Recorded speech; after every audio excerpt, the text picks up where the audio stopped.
After watching folks come and go through small towns most of my life, I've noticed something about people who carry hardships quietly. They never ask for help, even when they need it most. And every now and then, someone comes along who sees them, really sees them, without being asked. The dress caught his eye before the woman did. Lucas pushed through the door of Martha's eatery, trail dust on his boots.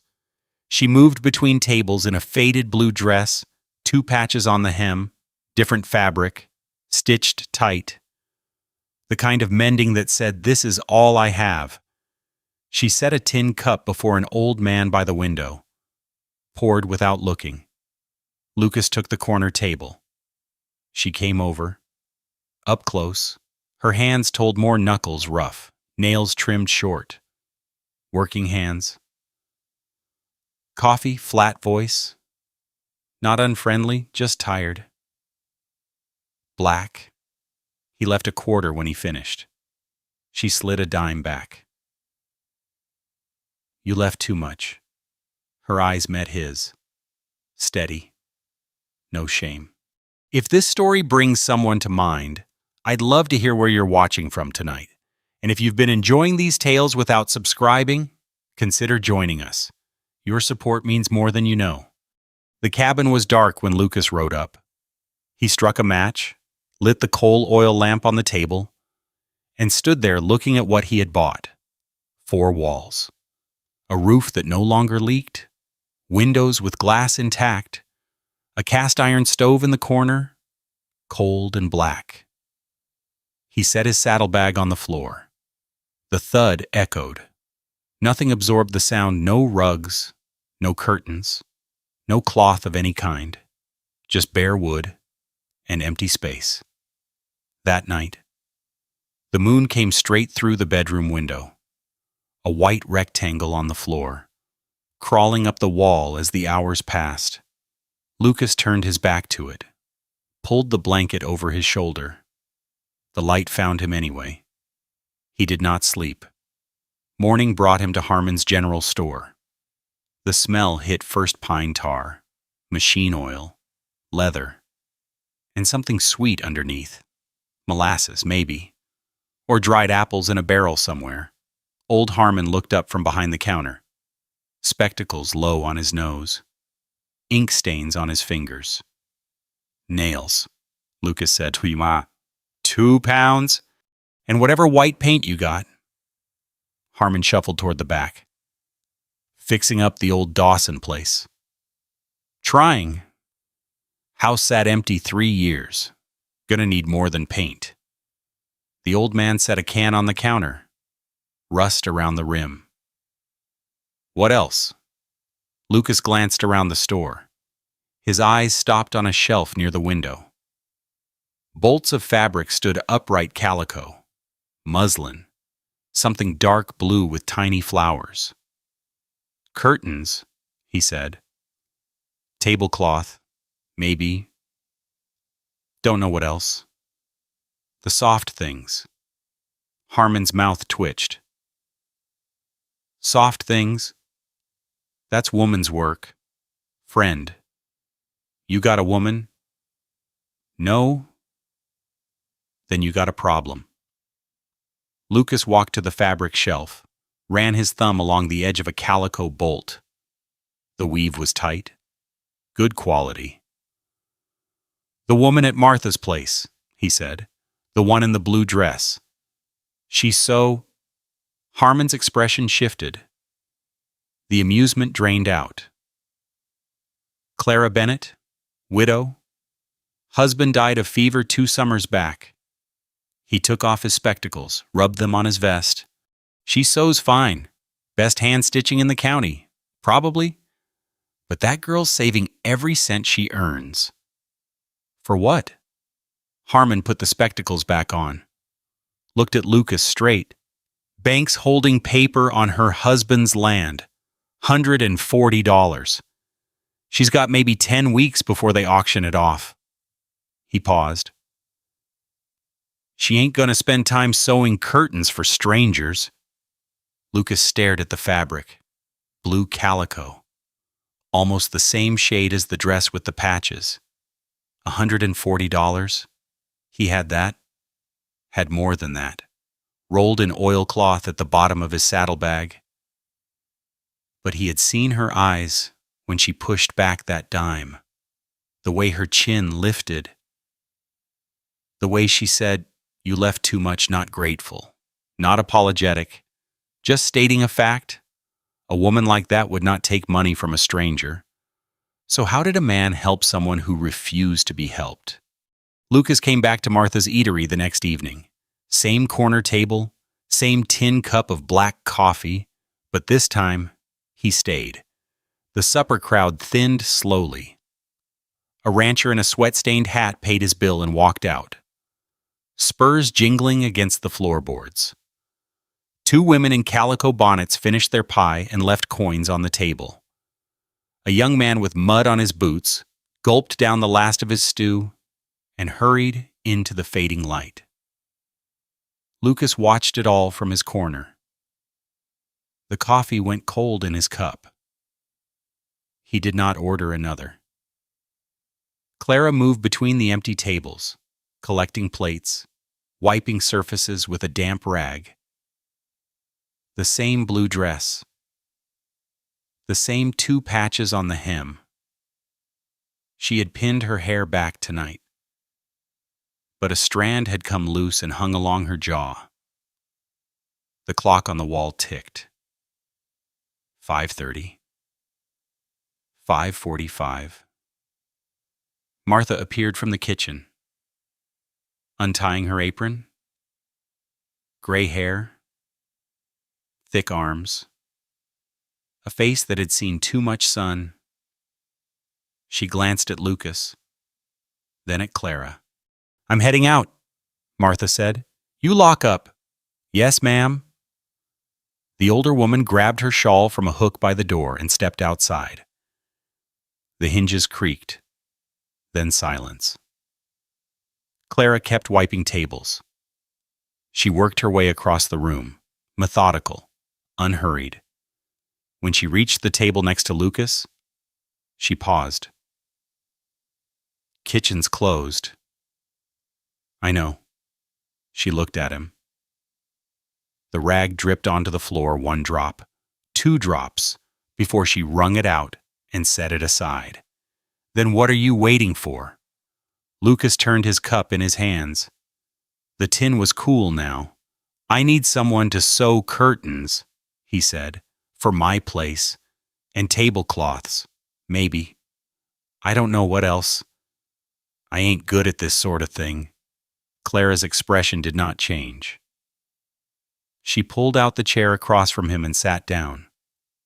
Her hands rested flat on the table, palms down. "Mrs. Whitfield does sewing," she said. "Best seamstress in the county. Everyone knows that." "I heard you're better." "You heard wrong." "Did I?" She said nothing. Her fingers pressed against the wood, then relaxed. "I don't have time for charity work, Mr. Hayes." "Ain't charity. I'm paying." "With what?" Lucas reached into his coat and pulled out a folded piece of brown paper. He set it on the table between them. "Went to Harmon's yesterday. Bought fabric for the curtains. Turns out I bought too much. Don't know what I was thinking." He pushed the paper toward her. 3 bolts, calico, muslin, and that dark blue with the flowers. I got no use for the extra. Figured you could take it as payment instead of cash." Clara stared at the paper. She did not touch it. "You bought too much fabric by accident." "That's right. And instead of returning it, you want to give it to me. As payment? For the work?" Her eyes lifted. Brown, flecked with something lighter near the center. She studied his face the way a person studies a hand of cards, looking for the tell. "Most men don't buy fabric by accident, Mr. Hayes. Ain't much good at shopping for soft things." The corner of her mouth moved. something smaller than a smile. Most men ain't. She was quiet for a long moment. The lamp on the counter flickered. Outside, a horse whinnied somewhere down the street.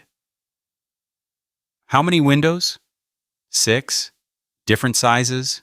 2 in the front room, 2 in the bedroom, 1 in the kitchen, 1 by the back door.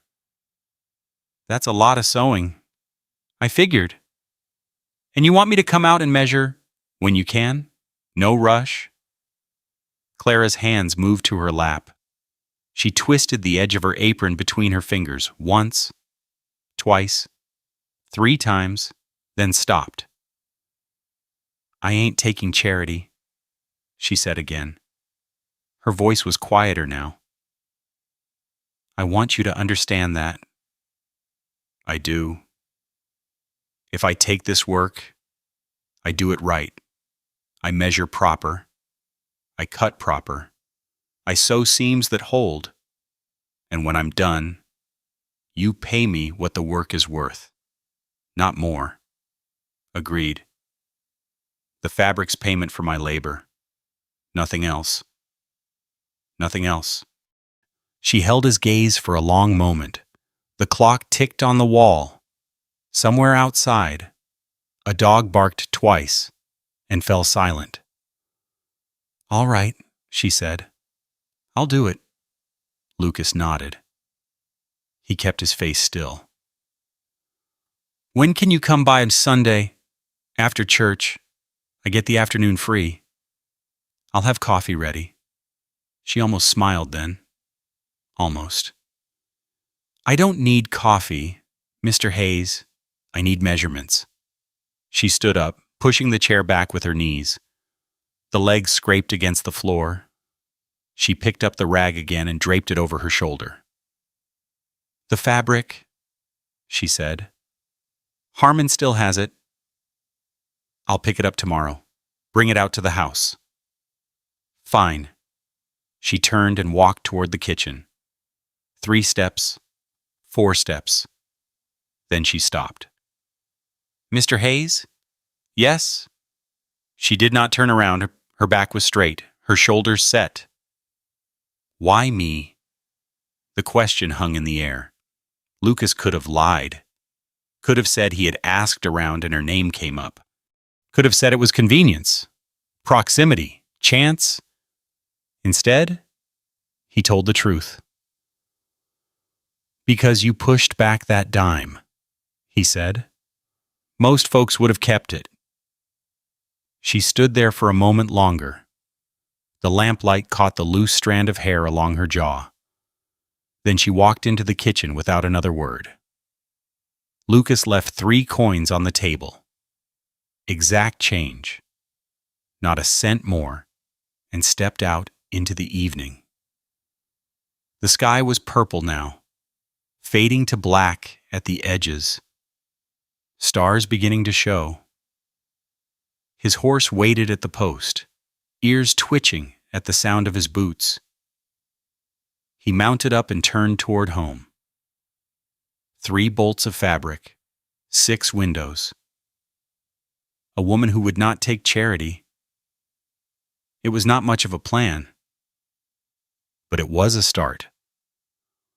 What Lucas did not know, what he could not have known, was that Clara stood at the darkened kitchen window long after he left. She watched his silhouette disappear over the ridge. Her hands gripped the edge of the wash basin, knuckles white against the worn wood. The fabric would be enough for more than curtains. She had done the math the moment he mentioned 3 bolts. Enough for curtains, tablecloths, and 2 dresses besides. Maybe 3. If she cut careful. He knew that. He had to know. And yet he had not said a word about it. Had not made her feel small. Had not asked for gratitude or made promises about what she might owe him later. Clara let go of the basin. Her hands were trembling, though the evening was warm. For the first time in 2 years, she was thinking about something other than the debt. Sunday came with a sky the color of pale butter. Lucas hitched the wagon before dawn, checked the wheels twice, and drove into town as the church bell began to ring. He had not been inside a church in years, not since leaving Texas, but he took off his hat anyway and held it against his chest as the hymns drifted out through the open windows. The singing stopped. People spilled out in their Sunday clothes, dark suits brushed clean. Dresses starched stiff. Children squirming in collars too tight. Lucas watched from the wagon seat as families climbed into their own rigs and rattled away down the dirt road. Clara came out last. She wore the same blue dress. The patches on the hem were still there, but she had pressed the fabric. Somehow the wrinkles were gone. The collar lay flat against her neck. Her hair was pinned up neat, not a strand loose. In her hand, she carried a canvas bag. She saw the wagon and walked toward it without hesitation. Mr. Hayes? Mrs. Bennett? He climbed down and offered his hand to help her up. She took at her grip firm, her palm dry, and settled onto the bench beside him. The bag went between her feet. Lucas clicked his tongue. The horse pulled forward. They rode in silence through the edge of town, past the blacksmith shop with its cold forge, past the schoolhouse with its empty yard. The road curved west. Grass grew tall on both sides, brown and gold, dry from weeks without rain. Grasshoppers jumped away from the wagon wheels. A hawk circled high overhead, riding the thermals. "How far?" Clara asked. "About 3 miles, just past the creek." She nodded. Said nothing else. The cabin appeared after they crested the second ridge. Lucas pulled the wagon to a stop and let her look. It was not much. Single story, pine logs, a covered porch that ran the length of the front. The roof was new. He had replaced the shingles himself, and the windows had glass, which was more than most places out here could claim. But there were no curtains, no flowers in the yard, no sign that anyone actually lived there. Clara studied it for a long moment. "Good bones," she said. "Just needs skin." Lucas did not know what to say to that, so he said nothing. He guided the wagon to the porch and climbed down. Clara followed without waiting for help. Inside, the air was cool and still. Dust motes floated in the light that came through the bare windows. Lucas had swept the floors that morning, scrubbed the table, made sure the stove was cold and clean. But the emptiness was still there. You could not sweep that away. Clara walked to the first window. She pulled a wooden ruler from her bag, old. The markings faded to gray, and held it against the frame. 26 inches wide, she said. 34 tall. She pulled out a small notebook and a pencil stub. Wrote the numbers down. The frame's crooked, about 2 inches off on the left side. Can you work with that? I've worked with worse. She moved to the next window, measured, wrote, moved again. Lucas followed a few steps behind, unsure what to do with his hands. He put them in his pockets, took them out, crossed his arms, uncrossed them. The bedroom window was smaller, 20 inches by 28. Clara noted a crack in the corner of the glass hairline, thin, barely visible unless you looked close. "You'll want to fix that before winter," she said. "Cold gets in through cracks. I'll add it to the list." The kitchen window faced east. Morning light would come through here. Lucas realized if there were curtains, they would glow. Clara measured, wrote, moved on. The back door had a window too narrow, set high. She had to stand on her toes to reach the top of the frame. 15 by 22, she said. "Muslin would work here. Lets the light through but keeps the dust out." "Whatever you think is best." She looked at him then, a quick glance, Nothing more. But something in her expression shifted, a softening around the eyes.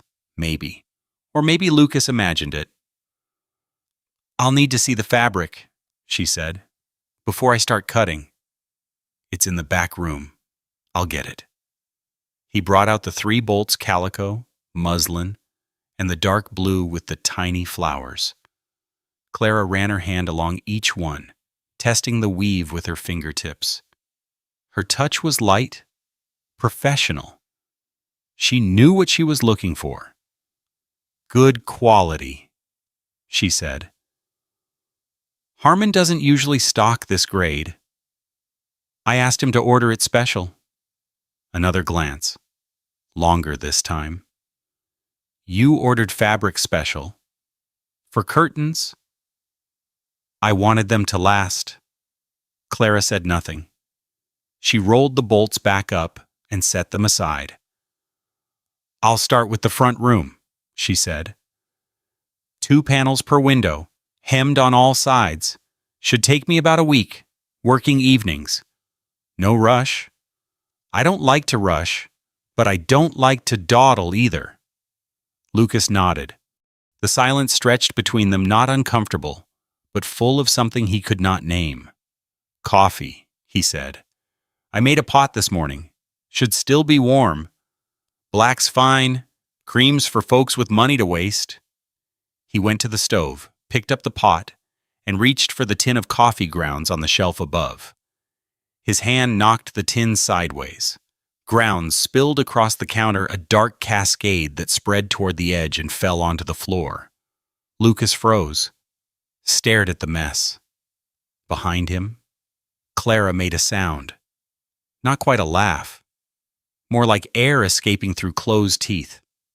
He turned. She was standing in the doorway, her hand pressed against her mouth. Her shoulders shook once, twice. "I can see why you need help with the soft things," she said. Lucas looked at the coffee grounds on the floor, looked at her. Something loosened in his chest. "Reckon I do." He swept up the mess while she poured what was left of the coffee into 2 tin cups. They took them out to the porch and sat on the steps, him on one side, her on the other. 3 feet of weathered pine between them. The sun was high now.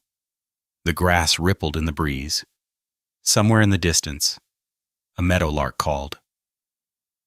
"How long you been drifting?" Clara asked. Lucas took a sip of coffee. It was lukewarm and weak.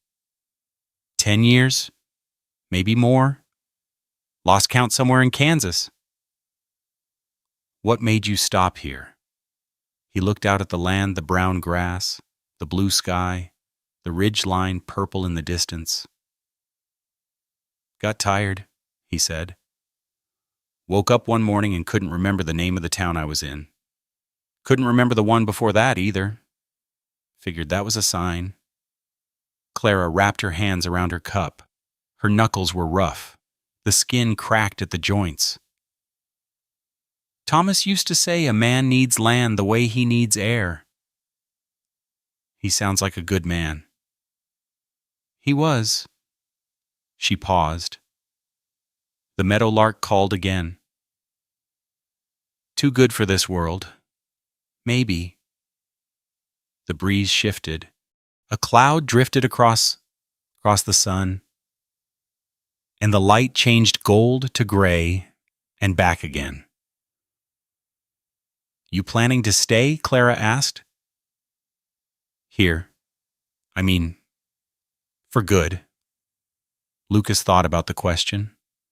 The cabin behind him, the empty rooms, the windows that would soon have curtains.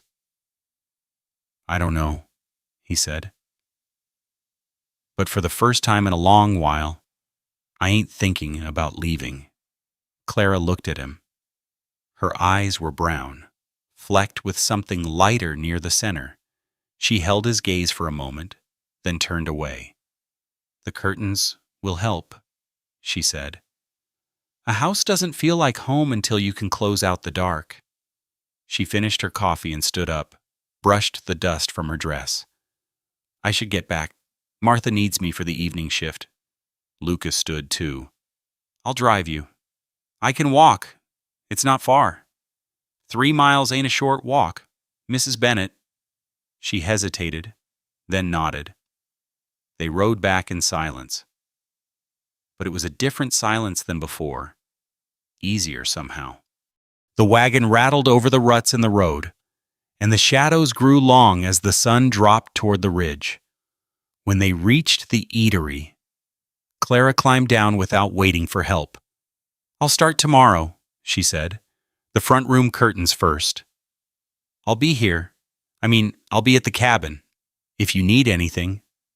She turned to go, then stopped. Mr. Hayes? Yes. The fabric you bought. She looked at him over her shoulder. There's enough here for more than curtains. Enough for 2 dresses. At least, maybe 3. Lucas said nothing. His throat felt tight. I noticed, Clara said. Just so you know. She walked inside without waiting for an answer, and Lucas sat in the wagon for a long time, watching the door she had disappeared through, wondering what she would do with what she had figured out. The second week, Lucas stopped pretending he came for the coffee. He showed up at Martha's eatery every evening now, same time, same table, same order.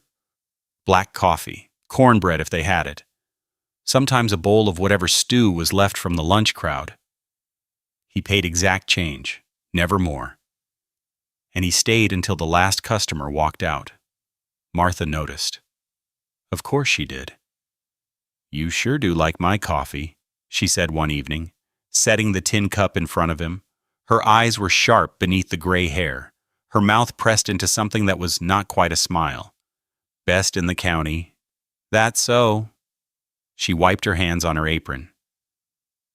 And here I thought maybe you liked something else? Lucas did not answer.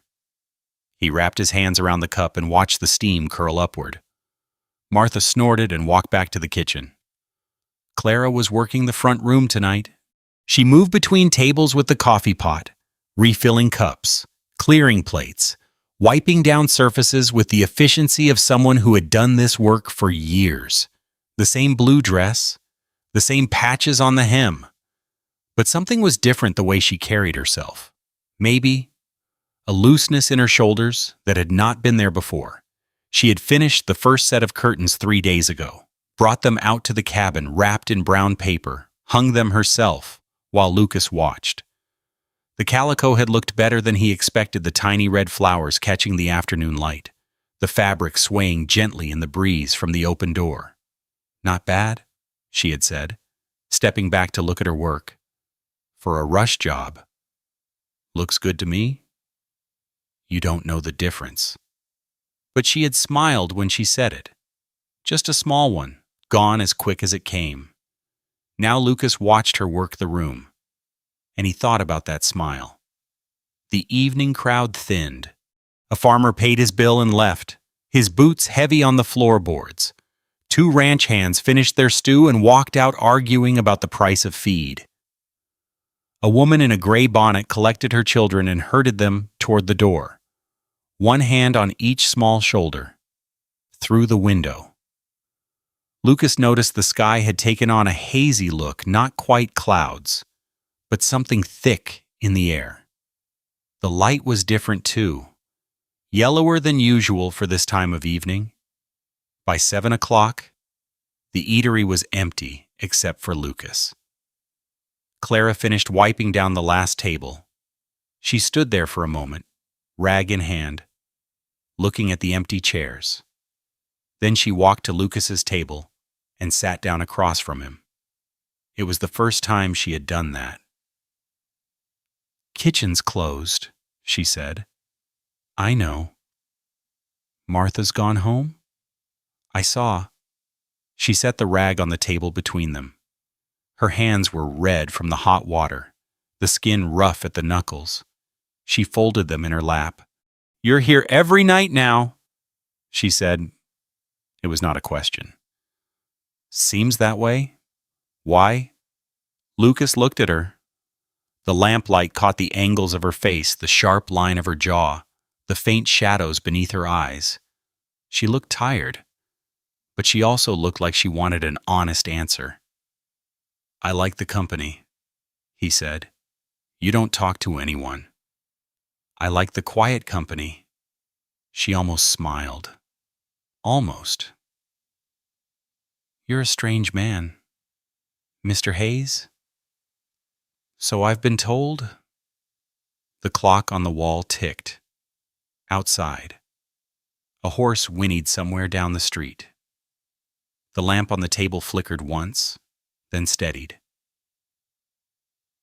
"The curtains look good," Clara said. "In your cabin. I mean, they suit the place." "You did good work."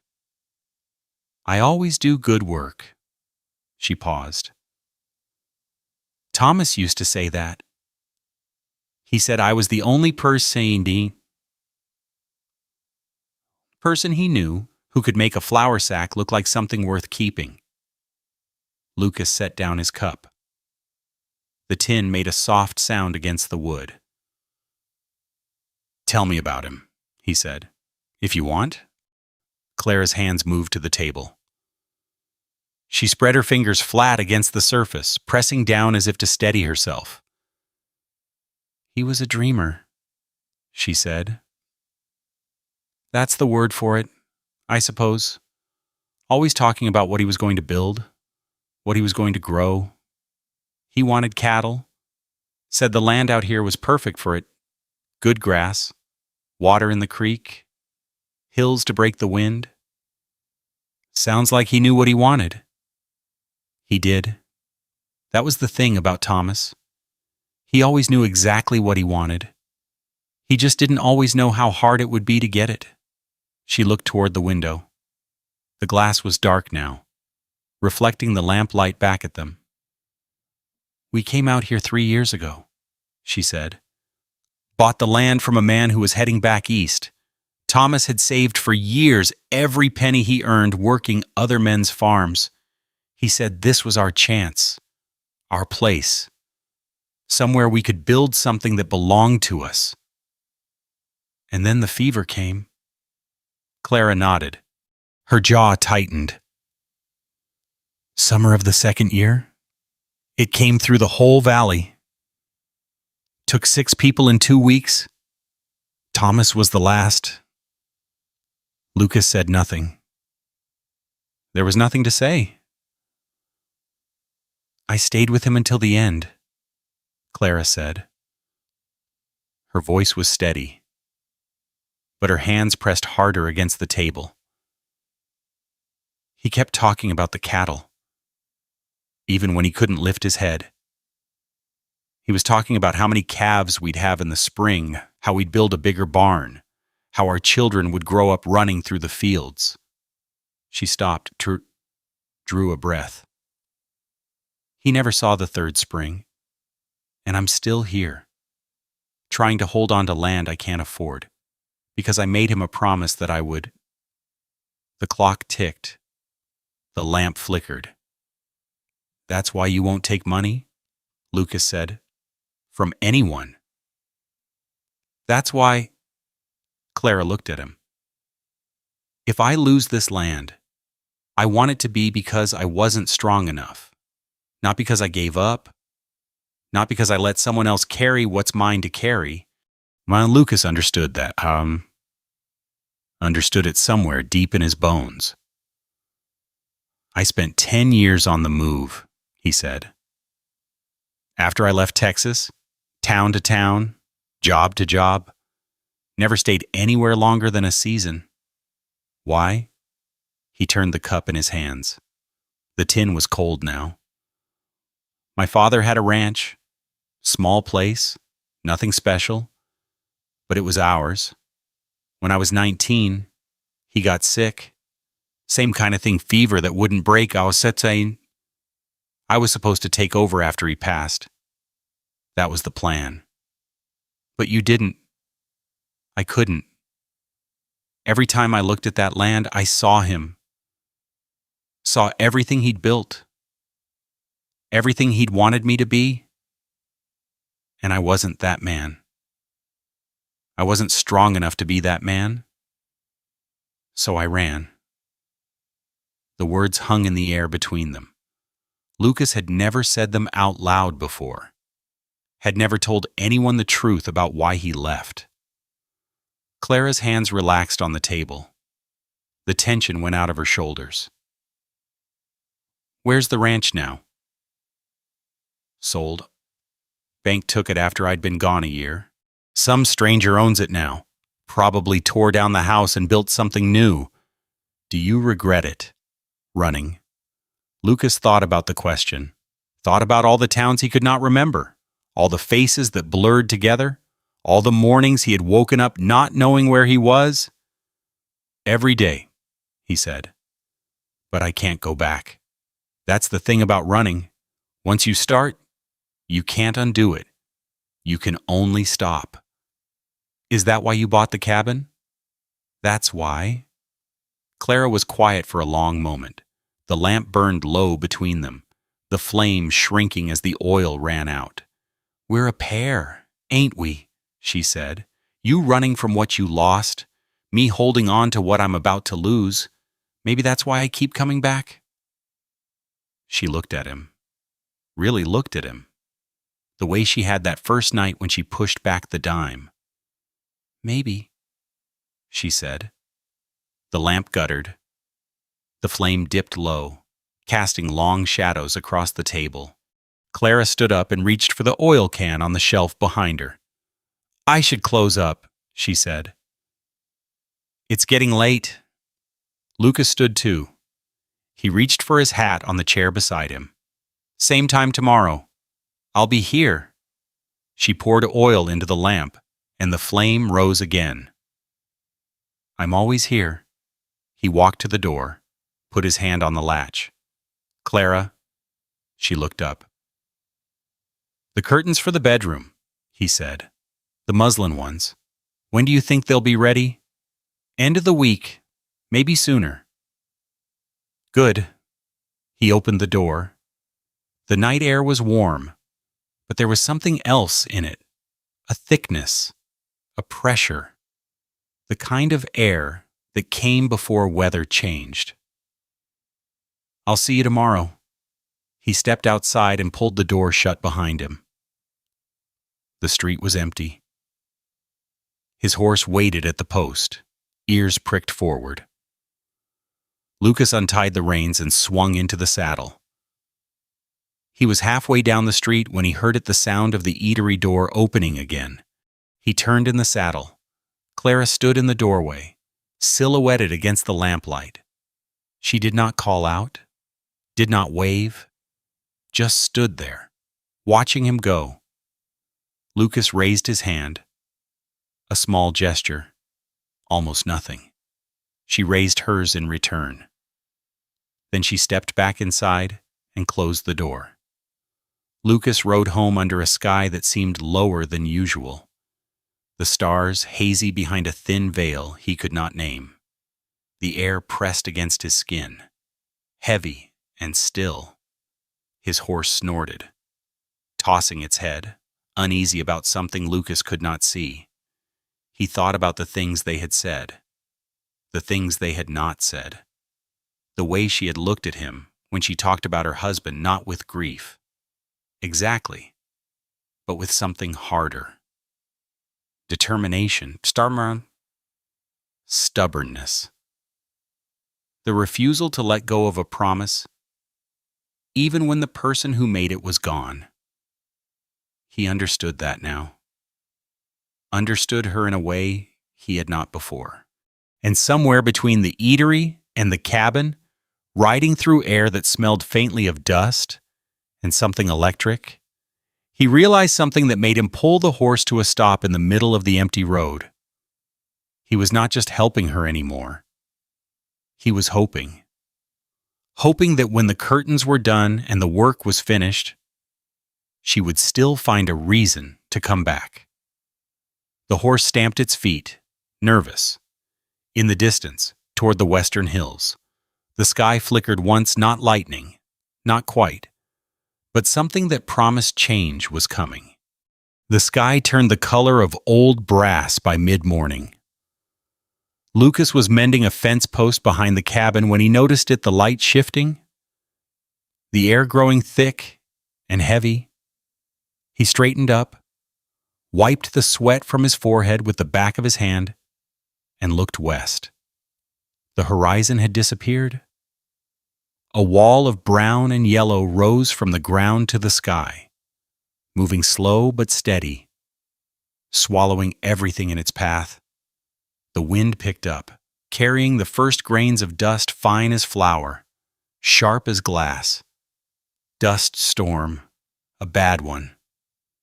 Lucas dropped the hammer and ran for the lean-to. His horse was already agitated, ears flat, nostrils flaring. He grabbed the saddle from the rail, threw it over the mare's back, cinched it tight. His fingers fumbled with the buckle. The wind was stronger now, whipping his shirt against his chest. He swung into the saddle and kicked the horse into a gallop. 3 miles to town. The storm was maybe 20 minutes out, maybe less. The wall of dust was moving faster than he had thought he could see it now, rolling across the prairie like a living thing, brown and hungry. Clara. Her boarding room was behind the general store. He had seen it once, a narrow space with a cot, a washstand, and a window that did not close all the way. The roof was tin, thin tin, the kind that rattled in a strong breeze and buckled in a real blow. That roof would not hold against this. Lucas leaned forward in the saddle, urging the horse faster. Dust stung his eyes. He pulled his bandana up over his nose and mouth, but the grit still found its way in between his teeth, into the corners of his eyes, coating his tongue with the taste of earth. The town appeared through the haze. Harmon's store was already shuttered, boards nailed across the windows. The street was empty. Everyone with sense had gone inside. Lucas pulled up in front of the boarding house and dismounted before the horse had fully stopped. He tied the reins to the post a loose knot, easy to undo, and ran for the back stairs. The door to Clara's room was closed.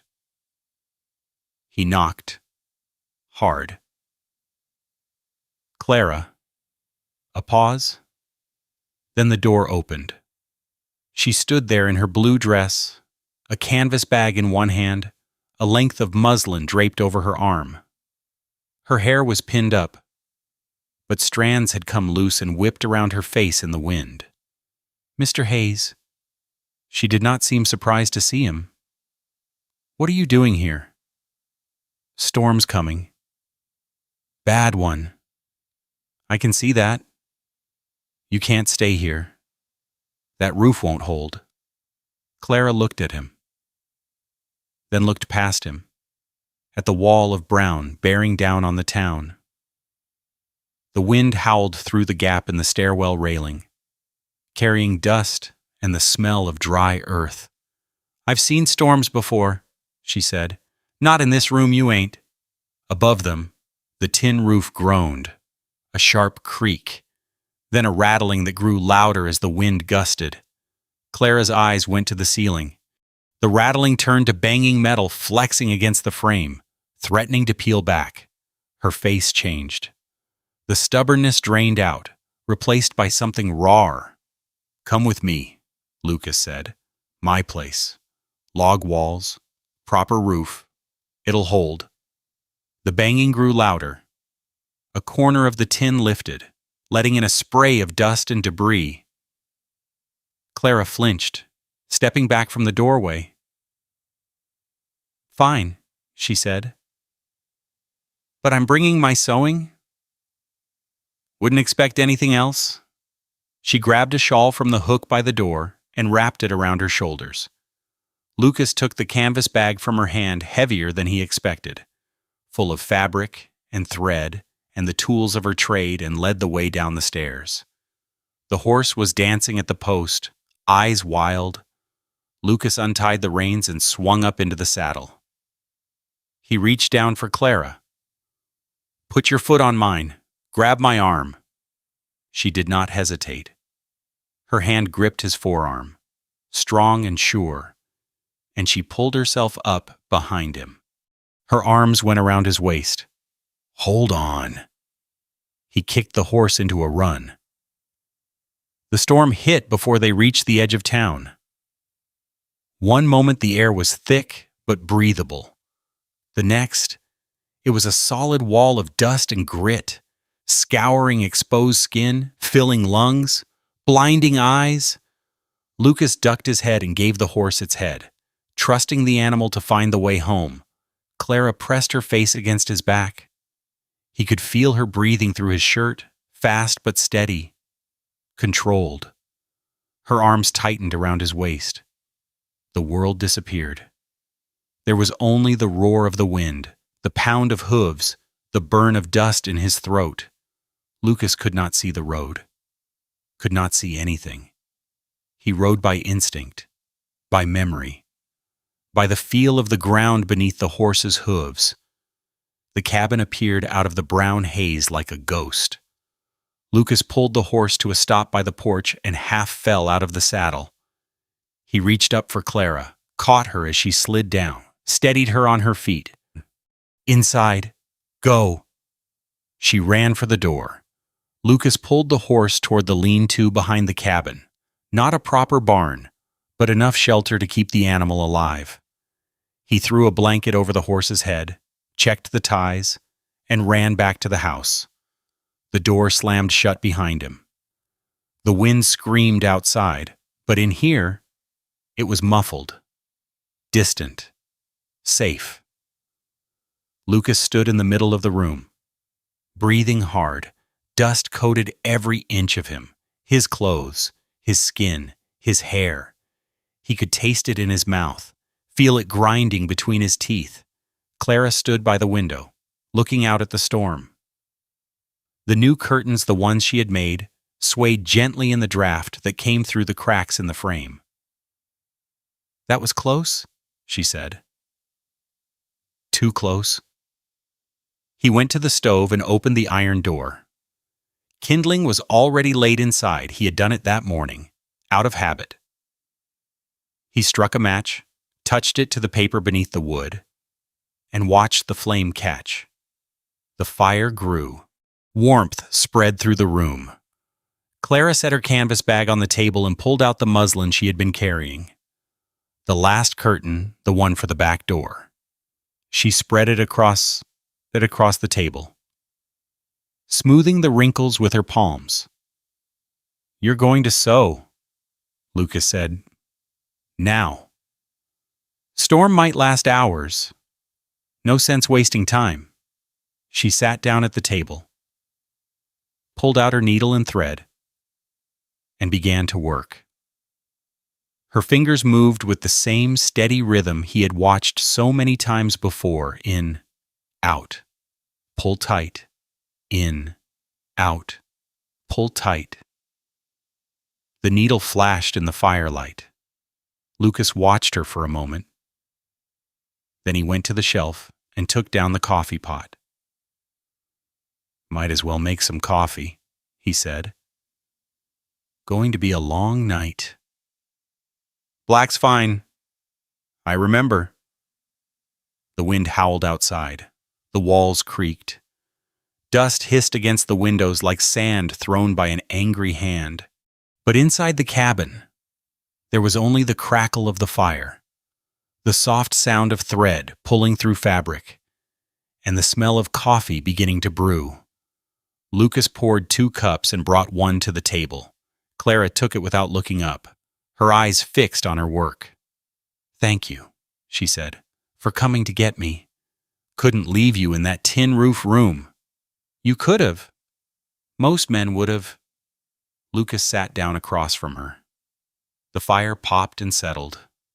The coffee was hot and bitter. "I ain't most men." Clara looked up then. Her eyes met his across the table. The lamplight caught the flecks of gold near her pupils. "No," she said. "You ain't." She went back to her sewing. Lucas went back to his coffee. The storm raged outside, but neither of them moved to check the windows or bar the door. There was nothing to do but wait it out. The hours passed. Clara finished the curtain and held it up for inspection.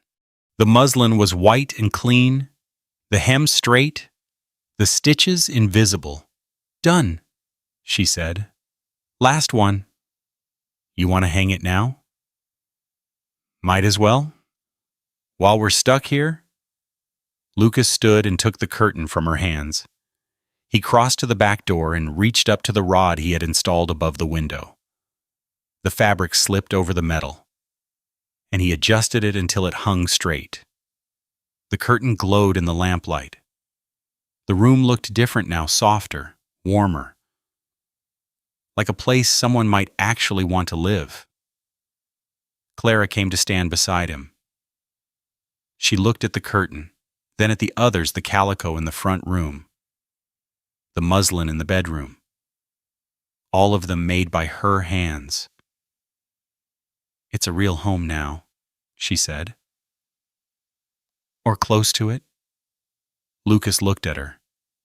She was standing close enough that he could see the dust in her hair, the fine lines around her eyes, the pulse beating in her throat. "It's missing something," he said. "What?" He did not answer, did not know how to answer. The words were there, somewhere in his chest, but they would not come out. The wind gusted hard. The door rattled in its frame.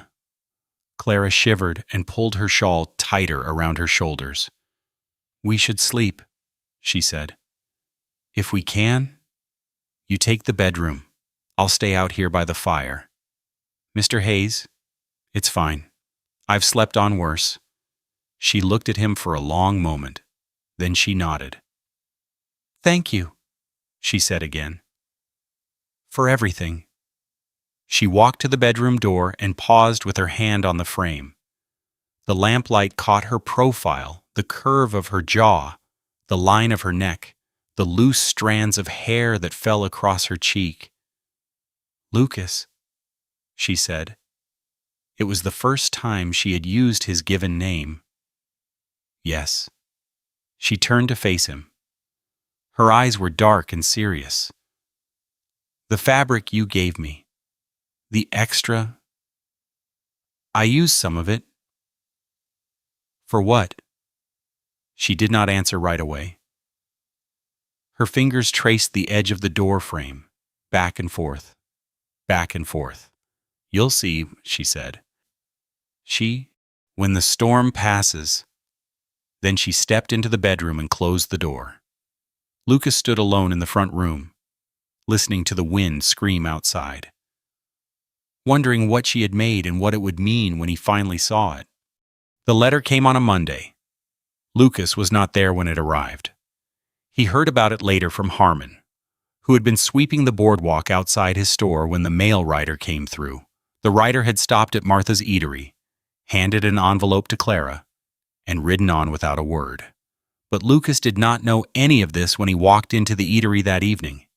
He only knew that something was wrong. Clara was behind the counter, wiping the same spot she had been wiping when he walked in. Her hand moved in tight circles, pressing hard against the wood. The rag was already dry. The spot was already clean. She did not look up when the door opened, did not greet him with the small nod she had started giving him over the past weeks, did not acknowledge him at all. Lucas took his usual table. The corner, the one with the view of the kitchen door. Martha brought his coffee.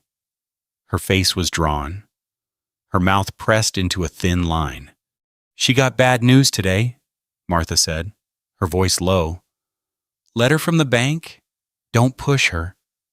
Lucas wrapped his hands around the cup. The tin was hot, almost burning. "What kind of news? The kind that don't get better with talking about it." Martha walked back to the kitchen. The door swung shut behind her. Lucas sat there for an hour. The coffee went cold. Clara never came to his table. She served other customers, a rancher and his wife, a drummer selling patent medicine, two cowboys passing through, but she moved around Lucas's corner like it did not exist. When the last customer left, she started clearing tables. Her movements were sharp, mechanical. She stacked plates with more force than necessary. The silverware clattered against the tin. Lucas stood up and walked to where she was working. "Clara?" She did not stop. Did not look at him. "Clara, what happened?" "Nothing." "Martha said you got a letter." Her hand froze on the plate she was holding. Just for a second. Then she picked it up and added it to the stack. "Martha talks too much. Is it the bank?" Clara's jaw tightened. She carried the stack to the kitchen door, pushed through, and disappeared inside. Lucas stood there, looking at the empty room, listening to the sound of dishes being set down hard on the other side of the wall. He waited. She came back out a few minutes later. Her hands were wet from the wash basin. She dried them on her apron, not meeting his eyes. "You should go," she said. "Kitchen's closed. I ain't leaving until you tell me what's wrong." Clara stopped, her hands balled into fists at her sides. "It's none of your business. Mr. Hayes, I thought we were past that." "Past what?" "The Mr. Hayes part. The pretending we don't." He stopped, took a breath. "Just tell me. Whatever it is. Tell me." Clara stood very still. The lamplight caught the shadows under her eyes, the lines of tension around her mouth. She looked older than she had a week ago, worn thin. "The bank moved up the auction," she said. Her voice was flat, empty. 10 weeks. That's all I have left. 10 weeks to come up with $140, or I lose everything Thomas and I built. The words hung in the air between them. Lucas felt something shift in his chest, a tightening, a pressure. 10 weeks. That's what the letter said. They're calling in all the outstanding notes. Some man from back east bought the bank, and he wants his money now. Lucas thought about the oilcloth bundle in his saddlebag. The money he had saved over 10 years of drifting. Enough to buy land, build a cabin, start over. Enough to pay off her debt twice over. "Clara," he said, "I have money. Enough to cover the note." She went rigid, every muscle in her body locked tight. "What? I have money. Set aside. I could loan it to you, not a gift, a loan. You pay me back when you can. No interest, no pressure." Clara's face changed. The exhaustion drained out, replaced by something harder, something sharp and cold. "You want to loan me money?" "Yes." Just like that. Just like that. She took a step back. Her hands came up, palms out, as if she were warding off a blow. "And what happens when I can't pay you back? When the ranch doesn't turn a profit, and the cattle die, and the crops fail, what then?"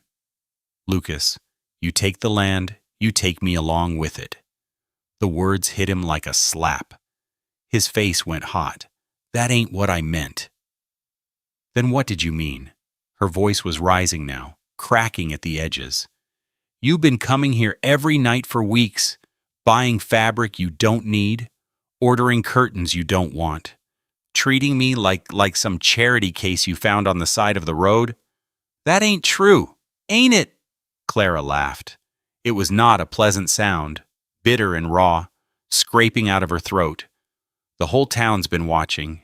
You know, Martha, Harmon, the women at church. They all see you coming in here night after night, sitting in that corner, staring at the poor widow in her patched dress. And they all think they know what you want." Lucas's stomach turned. His hands were shaking. He shoved them into his pockets to hide it. "I don't care what they think." "Well, I do." Clara's eyes were bright now, wet at the edges, but she was not crying. She was too angry for that. "I have nothing left, Lucas, nothing but my name and my word and my pride, and you want to take that too. I want to help you." "I don't want your help." The words echoed off the walls. Clara's chest heaved. A tear slipped down her cheek, and she wiped it away with the back of her hand fast, furious, like the tear itself had betrayed her. "I don't want your money. I don't want your pity. And I don't want you looking at me like I'm something broken you found in a ditch." Lucas felt the blood drain from his face. The room seemed to tilt around him. "Is that what you think?" His voice came out rough. "That I pity you? What else am I supposed to think?" Clara's hands were trembling now. She pressed them flat against her apron, but the trembling did not stop. "You show up out of nowhere. You buy things you don't need. You sit here every night like you're waiting for something, and now you want to give me money." She shook her head. "I ain't a fool, Lucas. I know what that looks like. It ain't like that." "Then tell me what it's like." He opened his mouth, closed it. The words were there somewhere in his chest, tangled up with everything else, but they would not come out. He stood there, mute and useless, while Clara stared at him with those wet, furious eyes. The silence stretched. Clara's shoulders dropped. The anger went out of her, leaving something worse behind, something flat and tired and hopeless. "I made a promise to my husband," she said. Her voice was quiet now, hollow. "I promised him I would keep his land, that I would build what he dreamed of building. And I am going to keep that promise, on my own, without charity, without pity, without anyone thinking I sold myself to pay a debt." Lucas flinched. The word "sold" cut through him like a blade. "Clara, don't." She held up her hand. "Just don't." She turned and walked toward the kitchen door. "Clara, wait." She spun around. Her face was pale, her eyes red-rimmed. "Go home. Mr. Hayes, don't come back here. Don't bring me more fabric. Don't offer me money or help or whatever this is." She gestured between them, a sharp, dismissive motion. "I don't need saving. Not by you. Not by anyone." She pushed through the kitchen door. It swung shut behind her with a bang. Lucas stood alone in the empty room. The lamp burned low on the counter. The tables were clean. The chairs pushed in. The floor swept. Everything in order. Everything except him. He picked up his hat from the table, put it on his head, walked to the door. The street outside was dark, empty. His horse waited at the post, patient as always. He mounted up and rode home through the night. The wind cold against his face, Clara's words echoing in his ears. "I don't want you looking at me like I'm something broken. I know what that looks like. I don't need saving." The cabin was dark when he arrived. He lit the lamp and stood in the middle of the front room, looking at the curtains she had made, the table she had measured, the windows she had dressed. Every inch of this place had her touch on it. And now she was gone. Lucas sat down at the table and put his head in his hands. He had wanted to help. That was all. Just help. But somewhere along the way, he had made her feel small. Made her feel like a charity case. Made her feel like the whole town was watching and judging and waiting for her to fall. He had done that. Him. With his clumsy good intentions and his silence and his inability to say what he actually meant, the lamp flickered. The curtains swayed in a draft from the window. Lucas raised his head, looked at the fabric on the shelf, the extra yards, still wrapped in brown paper, thought about what Clara had said during the storm. The fabric you gave me. The extra. I used some of it. You'll see. When the storm passes, she had made something. Something she had not shown him yet. And suddenly Lucas knew with a certainty that cut through all the pain and shame that he could not give up. Not yet. He had made a mistake. A bad one. But mistakes could be fixed. There had to be another way. A way to help her without making her feel like less. A way to give without taking anything away. He just had to find it. Lucas did not go back to the eatery. 3 days passed. He spent them on horseback, riding the dusty roads that connected the scattered ranches around Copper Creek. His horse knew the way to most of them: the Ford place with its white fence, the Miller spread with its red barn, the Carson homestead tucked into the hillside. By the 3rd day, his legs ached from the saddle. His back was stiff. His throat was raw from talking more in 3 days than he had in 3 months. But he kept riding. He knocked on doors, talked to wives, asked questions he had never thought to ask before. "Your curtain's looking worn, Mrs. Ford." The woman looked at him like he had grown a second head. She was round-faced, gray-haired, with flour on her apron and a baby on her hip. "My curtains. I know a seamstress. Best hand stitching in the county. Fair prices." Mrs. Ford shifted the baby to her other hip. The child grabbed at her collar with fat fingers. "Well," she said slowly, "I have been meaning to replace the ones in the parlor. John keeps saying they look like rags.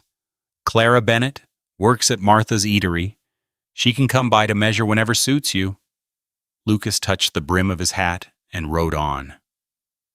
The Miller place was next. Mrs. Miller was hanging laundry when he rode up, sheets billowing in the wind, her hands red from the wash water. "Tablecloth and napkins," she said, after Lucas made his pitch. "For Thanksgiving. I've been meaning to get new ones for years, but there's never time to go to the city. Mrs. Bennett can do it. Good quality. Fair price." Mrs. Miller nodded slowly. "Send her by. I'll show her what I need. 1 down, 2 down." The Carson place was harder. Old Mrs. Carson met him at the gate with a shotgun across her arm and a look that said she did not take kindly to strangers. "I ain't buying nothing," she said. "I ain't selling nothing, ma'am. Just spreading the word about a seamstress. Don't need no seamstress." Lucas looked past her at the house. The curtains in the front window were yellow with age, the fabric thin enough to see through. "Those curtains look like they've seen better days." Mrs. Carson's eyes narrowed. "You saying my house ain't kept proper?" "No, ma'am. I'm saying Mrs. Bennett does good work, and she could use the business." The old woman stared at him for a long moment. Then she lowered the shotgun. "The widow from Martha's place?" "Yes, ma'am. Her husband was Thomas Bennett. Good man. Helped my boy fix a fence once. Never asked for nothing in return." She paused. "Send her by. I'll see what she can do." 3 down. The Henderson family was new to the area, A young couple with a baby, still unpacking boxes in the old sawmill property. The wife's eyes lit up when Lucas mentioned bed linens.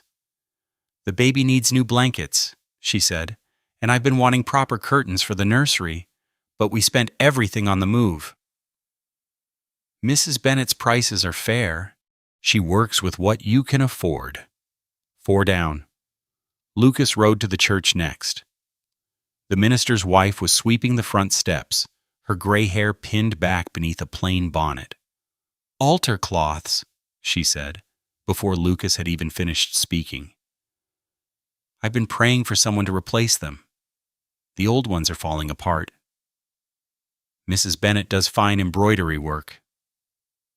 "I know she does. I've seen her stitching during services." The minister's wife smiled. "Tell her to come by. We'll work out the details."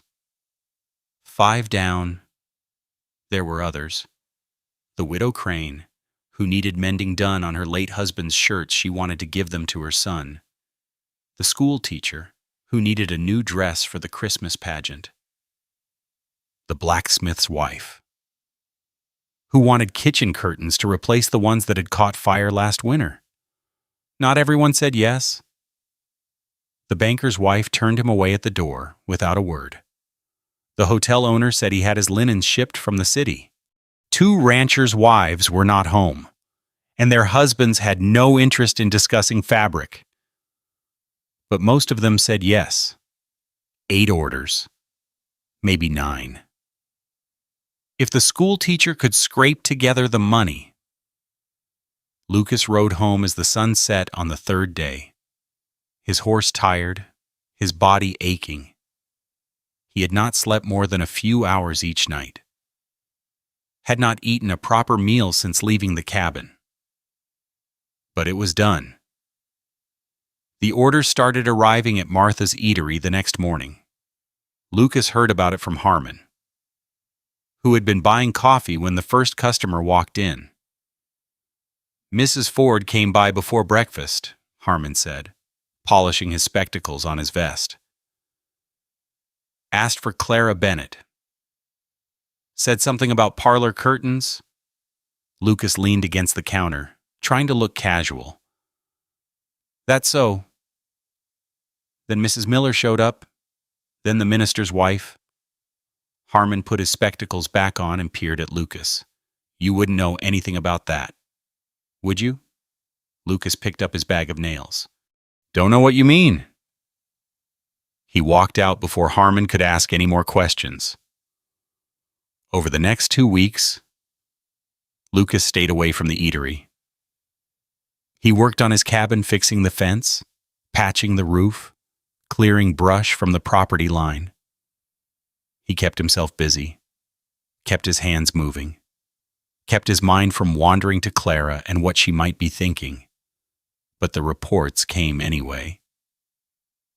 "That girl's working herself to the bone," Harmon said one afternoon, counting nails into a paper bag. Martha gave her time off from the eatery so she could focus on the orders. She's up past midnight most nights, stitching by lamplight. Lucas set $1 on the counter. "She getting paid fair?" "Better than fair. These ranch wives are paying top dollar. Word got around that her work's the best in the county." Harmon peered at Lucas over his spectacles. "Funny how that happened all of a sudden." Lucas did not answer. He picked up his supplies and left. The 4th week came and went. Lucas heard that Clara had finished the Ford curtains, the Miller tablecloth, 3 sets of napkins. She was working on the altar cloth's now delicate work. White linen. Tiny crosses embroidered along the border. Martha stopped by Harmon's store one afternoon, buying sugar and flour for the week. "She's different," Martha said, not looking at Lucas but clearly talking to him. "Something's changed in her. She's got purpose again. Got fire." Lucas pretended to examine a bolt of rope. "Her hands shake sometimes." Martha continued. From the work, she nods off over her sewing, has to splash water on her face to keep going. But she won't stop, won't slow down. The older woman paused. She's got $73 saved. I helped her count it last night. $73. More than halfway there. Lucas felt something loosen in his chest. She doesn't know it was you, Martha said quietly. The orders. She thinks it was luck, providence, answered prayers. Lucas set down the rope. Maybe it was... Martha looked at him for a long moment, then she shook her head. You're a fool, Lucas Hayes, but you're a good fool. She paid for her supplies and left. The 8th week, Clara had $96. The 9th week, $114. The orders kept coming, word of mouth spreading from ranch to ranch, from church pew to church pew. Clara Bennett did good work. Clara Bennett was fair. Clara Bennett deserved the business. Lucas heard it all secondhand. From Harmon, from Martha, from the ranch hands who stopped at the eatery for their noon meal and came back with stories about the seamstress who worked until her fingers bled. He wanted to see her. Wanted to walk through that door and take his usual table and watch her move between the customers with that new fire in her eyes. But he stayed away. He had made her feel small once. He would not do it again. On a Tuesday evening, Lucas was splitting wood behind the cabin when he heard hoofbeats on the road. He set down the axe and walked around to the front. Martha's wagon was coming up the path. But it was not Martha driving. It was Clara. She pulled the horse to a stop in front of the porch and climbed down. She was wearing a different dress, not the old blue one with the patches. This one was green, pale as spring leaves, with small white flowers scattered across the fabric. The hem was straight. The seams were perfect. She had made it herself. From the extra fabric Lucas had given her. Clara stood by the wagon, one hand on the horse's harness. She looked at Lucas. Her face was thinner than it had been, shadowed with exhaustion. Dark circles rimmed her eyes. But those eyes were clear, alive. I need to talk to you, she said. Lucas set down the axe handle he was still holding. All right. She walked toward him, stopped 3 feet away. Her hands hung at her sides, then came up and clasped in front of her, then dropped again. I know what you did, she said. The orders, the ranch wives, the church commission. Lucas said nothing. Harmon told me. He said you spent 3 days riding around the county, talking up my sewing to anyone who would listen. She paused. Is that true? Yes.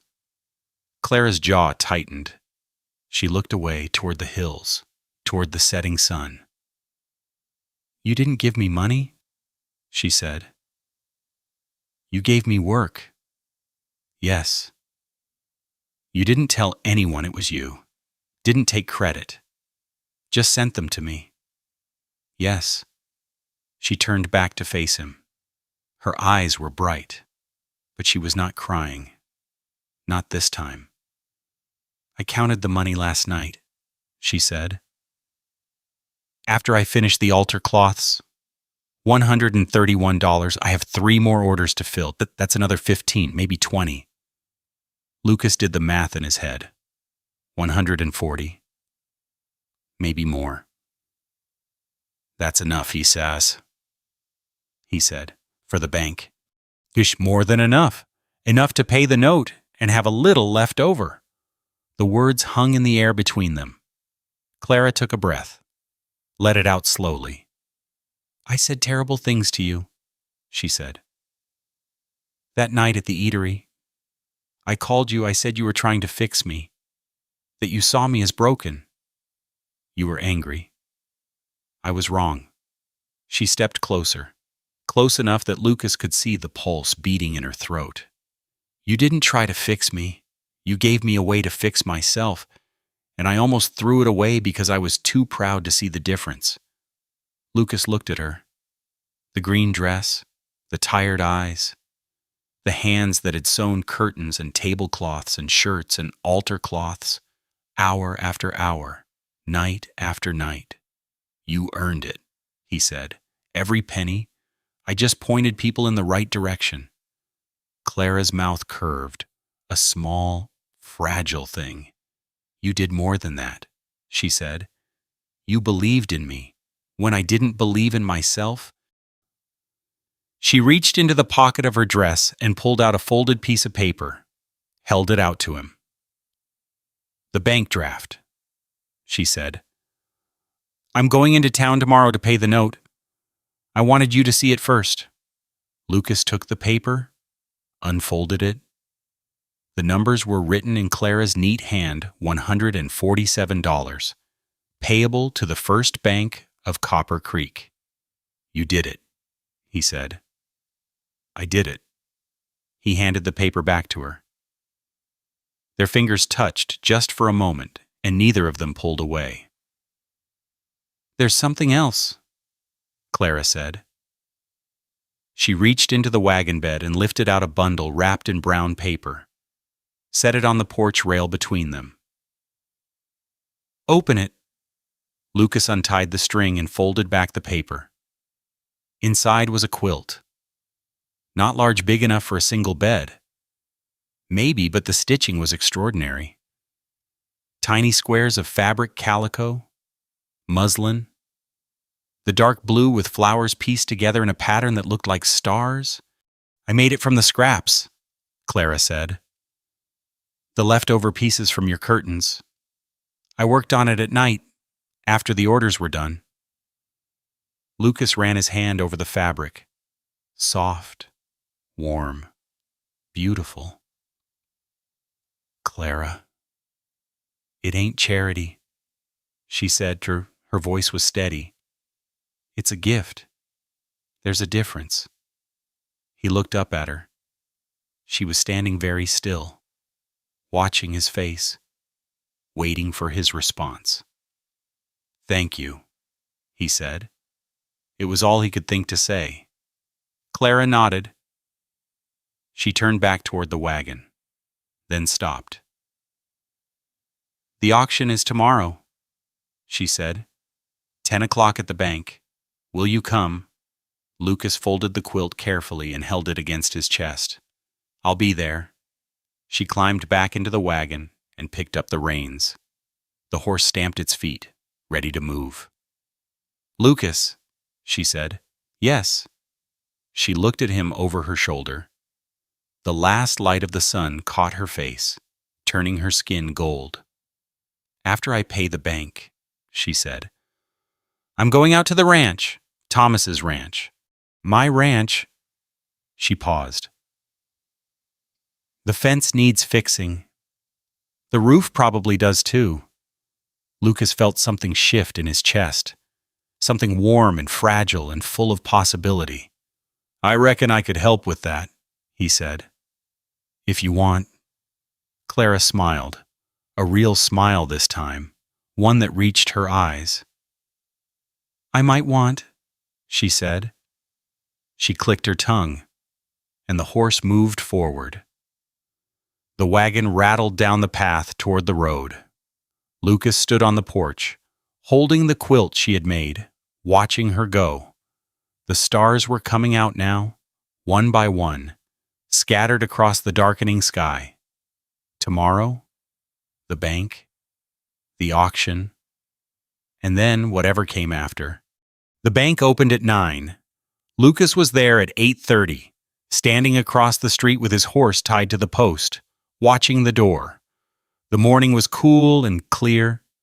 The sky stretched pale blue above the rooftops, and the street was already busy farmers loading wagons, women walking to the general store, children chasing a dog down the boardwalk.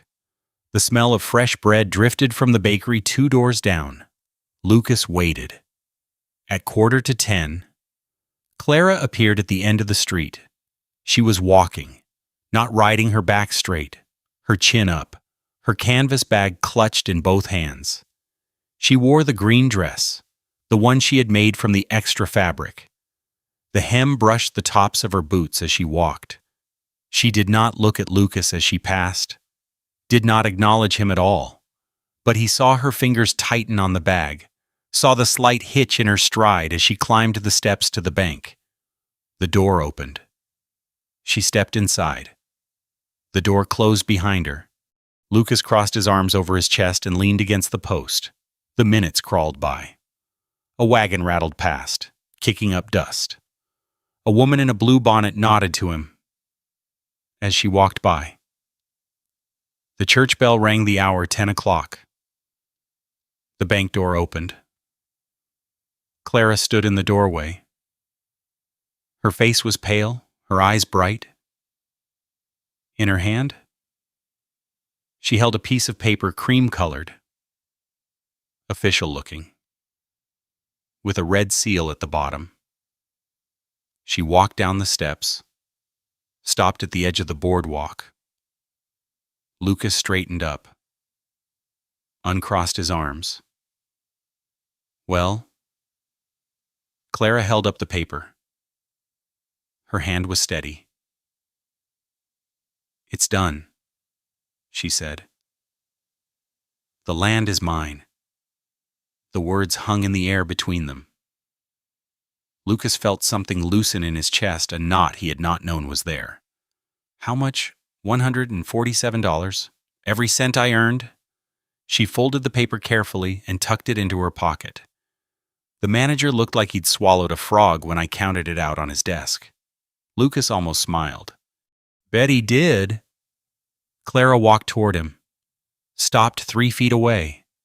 The morning light caught her face, and he could see the exhaustion there, the shadows under her eyes, the lines around her mouth.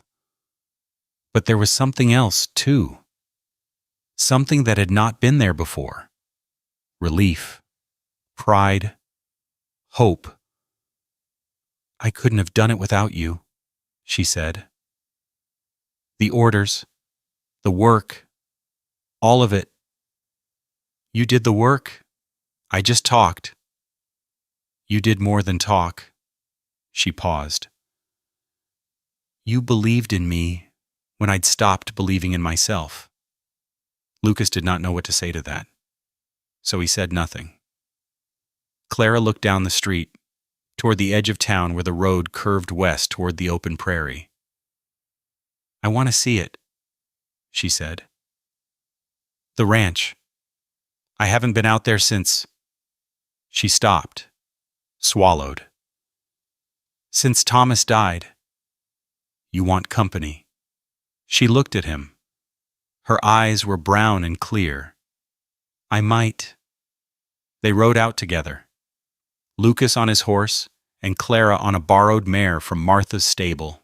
The road was dusty and rutted, winding through brown grass that whispered in the breeze. Grasshoppers jumped out of their path. A hawk circled overhead, riding the thermals. The ranch appeared after an hour's ride, a small spread nestled in a valley between 2 low hills. The house was simple single-story. Log walls, a covered porch that faced east. Behind it stood a barn with a sagging roof and a corral with broken rails. The fence line stretched away toward the hills, posts tilted at odd angles, wire rusted and loose. Clara pulled her horse to a stop at the edge of the property. She sat there for a long moment, looking. Lucas waited beside her. It's smaller than I remembered, she said finally. In my mind, thus, it was bigger. Memory does that. Thomas had such plans. Her voice was soft, distant. Cattle in the south pasture. A vegetable garden behind the house. Children playing in the yard. She paused. We were going to build a swing. Hang it from that oak tree by the barn. Lucas looked at the tree. It was old and gnarled, its branches spreading wide. A swing would fit there. You still could, he said. Clara did not answer. She clicked her tongue and urged the mare forward, down the slope toward the house. They tied the horses to the porch rail and walked through the yard. The grass was knee-high, brown and dry. Weeds had grown up through the cracks in the porch steps. The front door hung slightly crooked in its frame. Clara pushed it open and stepped inside. The house smelled of dust and abandonment. Cobwebs hung in the corners. A fine layer of grit covered every surface the table. The chairs, the cold stove in the corner. But the walls were solid, the roof intact. The windows still had glass. Clara walked through the rooms slowly, trailing her fingers along the walls. The bedroom, the kitchen, the small parlor where Thomas had dreamed of putting a piano someday. Lucas followed at a distance, giving her space. She stopped at the back window, looking out at the land that stretched away toward the hills. The late afternoon sun slanted through the glass, casting long shadows across the floor. He's buried out there, she said, on the rise, under the cottonwood tree. I couldn't afford a stone, so I made a cross from fence posts. It's probably fallen down by now. Lucas came to stand beside her. We could fix it, he said. Put up something more permanent. Clara turned to look at him. Her eyes were wet, but she was not crying. The word hung in the air between them. Lucas felt his heart beating in his chest, slow and steady, but loud. I've been thinking, he said. About what you said. That night during the storm. What did I say? That a house doesn't feel like home until you can close out the dark. He paused. I've got curtains now. Good ones. But the house still feels empty.